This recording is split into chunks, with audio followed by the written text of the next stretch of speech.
Good morning, y'all. Dr. D here on day 5 of my 49-day journey. And I'm just moving a little slow today. It's all good.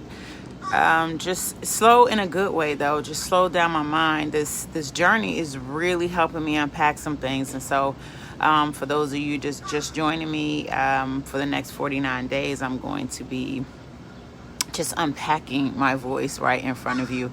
The only clinical psychologist that would do this. I'm posting my raw journal entries. And so if you're a parent, that's who I want to speak to today. So as I was doing the journal entry number 5, and if you don't have the journal, I put the link right here in the comments so that you can get your own and you can follow me on this journey. I'll be posting my entries every day. At the end of this video, I'm going to post it in the comments.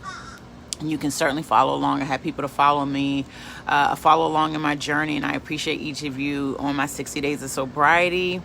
And so you can do the same thing here. Not asking you to post your journal entry, but I am asking you to go through the journey so you can get more clarity in your life.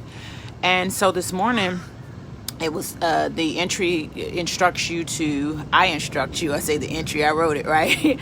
Instructs you to just listen to your voice and what is your voice saying. And I just randomly just quieted my mind and just started typing what it was I was actually thinking. Because I was laying in bed at the moment. It was like, get out of bed, da-da-da. And I start going on and on. And as I started listening, and I just really rambled all of this stuff. And what I end up saying once I finished, it was like I took a breath and then I was like, wow, you talk a lot. And then I realized that wasn't my voice at all. That was the voice of teachers and parents and family members that always told me that I talked all the time, that you just talk so much, you talk so much, you talk too much, you talk too much. I heard it over and over and over again.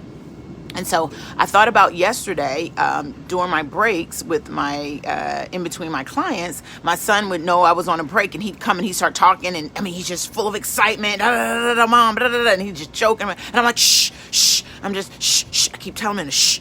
And, but then I noticed every time I said that, I cringed at myself. And I didn't realize until this morning why I did that.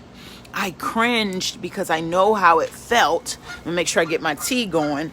I knew how it felt to be shh or hushed all the time. I knew how it felt for parents and teachers and family members to tell you that you talk too much and just to really shut down your energy. Like the dog, before I cut on this video, he's just going. I'm like, hush, I got to make this video.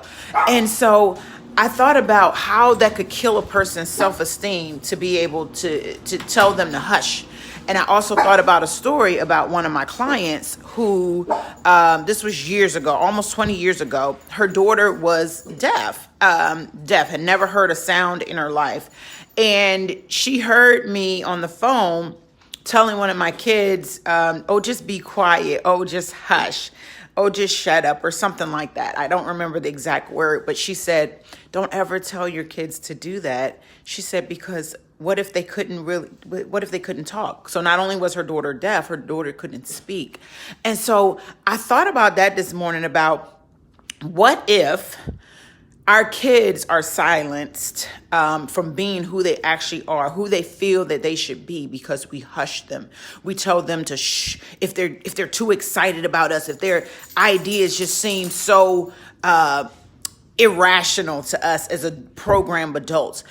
What if we've become that way because someone told us to hush? Someone told us to be quiet. Someone told us that, we think too much. We have too much energy. So I just really embraced that today. And I sat with that for a long time. That's why my day is kind of pushed back a little bit. I just sat with that. And I thought, I took myself through my little timeline and thought, if I heard that voice in my head and I responded to that hush voice, that shh voice all the time, is that why I don't achieve the things that I achieve? Is that why I feel anxious when I get into social situations? Because I'm assuming that everyone doesn't really want to hear what it is that I have to say. Everyone doesn't, the people in that environment don't want to communicate with me because I've been hushed. So listen, just think about that. If you're a parent, if you're an individual, it can apply. Don't hush your voice today. All right. So you guys go and crush your day. I'm going to crush mine.